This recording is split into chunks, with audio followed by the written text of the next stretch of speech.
এক আয়াতে আল্লাহ কোরআনে বলেছেন ফাআবাউ আইয়ুদাইফুহুমা, মানে দুইজন নবী এসেছিল ইহুদিদের কাছে, ইহুদিরা তাদেরকে মেহমানদারি করায় নাই।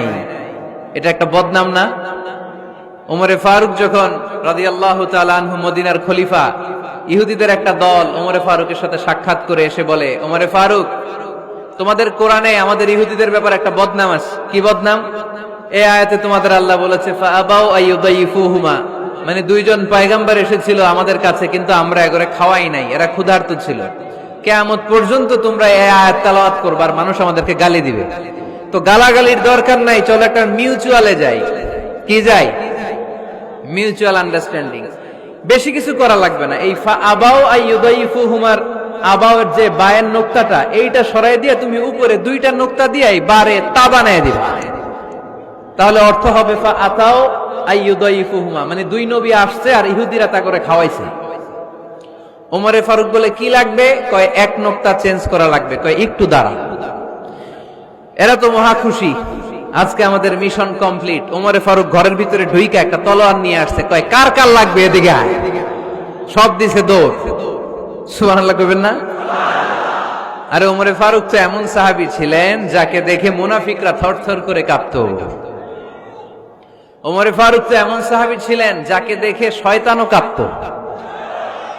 বিশ্বনবী বলতেন, উমর, মা সালাকা শাইতানু সালিকান ফাজ্জান ইল্লা সালাকা ফাজ্জান গায়রা ফাজ্জিক।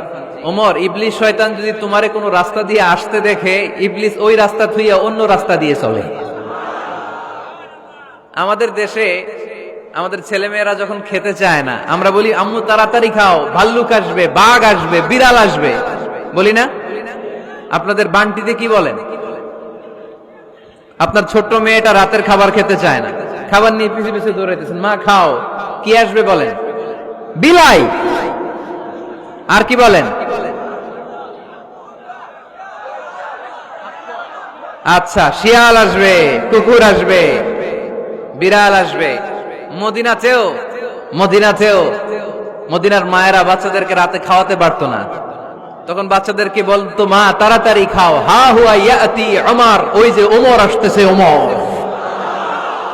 ওমরে ফারুকের নাম শুনলে ভয়ে চুপটি মেরে বাচ্চাগুলো খেতে শুরু করতে পড়েন। সুবহানাল্লাহ।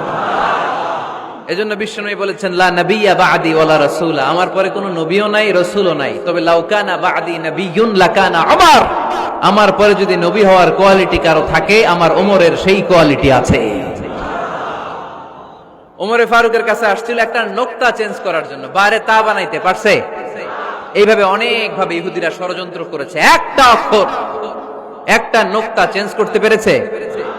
এই ভারতবর্ষ থেকে কোরআন কিভাবে দূর করবে অনেক প্ল্যান করেছে ইংল্যান্ড থেকে। পরে তারা ভাবলো ভারতের যত কোরআন আছে আগুন দিয়ে জ্বালাই দিব, তাহলে কোরআন দূর হয়ে যাবে। পরে তাদের আরেক কমিটি রিপোর্ট করলো, না, আমরা এসে অডিট করে দেখলাম এরা শুধু কাগজে এই কোরআন লিখে রাখে না, এদের হেফজখানাগুলোতে বাচ্চারা মাথা ঢুলতে ঢুলতে কোরআন পরে পরে সিনার ভিতরে ঢুকায় রাখে। যদি আগুন লেগে ধ্বংস হয়ে যায়, ধ্বংস হয়ে যায়, যদি আগুন লেগে যায় পুড়ে যায় পৃথিবীর সব বইয়ের দোকান, বিশ্ব থেকে হারাবে না পবিত্র কোরআন, বিশ্ব থেকে হারাবে না পবিত্র কোরআন। আগুন জ্বালিয়ে দিয়ে কোরআনকে শেষ করা যাবে? কোরআনরে গালি দিয়ে কোরআনকে থামানো যাবে?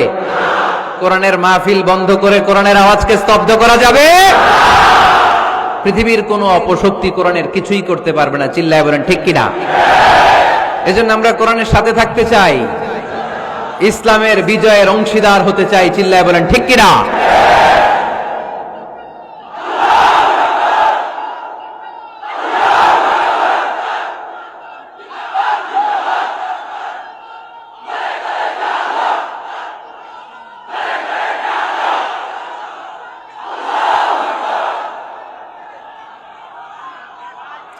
ইসলাম ধর্মের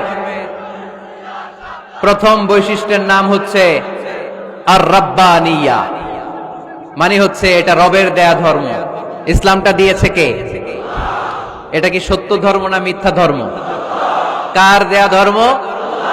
হুয়াল্লাযী আরসালা রাসূলাহু বিল হুদা ওয়া দীনিল হক লিইয়ুযহিরাহু আলাদ-দীনি কুল্লিহি ওয়ালাউ কারিহাল মুশরিকুন।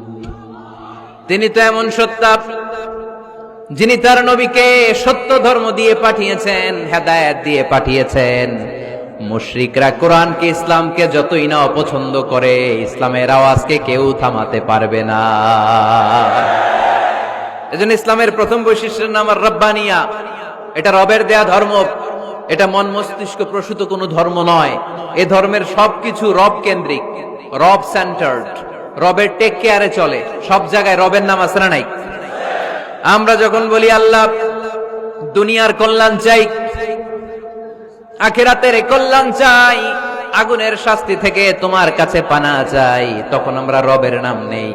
আমরা পড়ি রব্বানা আতিনা ফিদ দুনিয়া হাসানাতাও ওয়া ফিল আখিরাতি হাসানাতাও ওয়া কিনা আযাব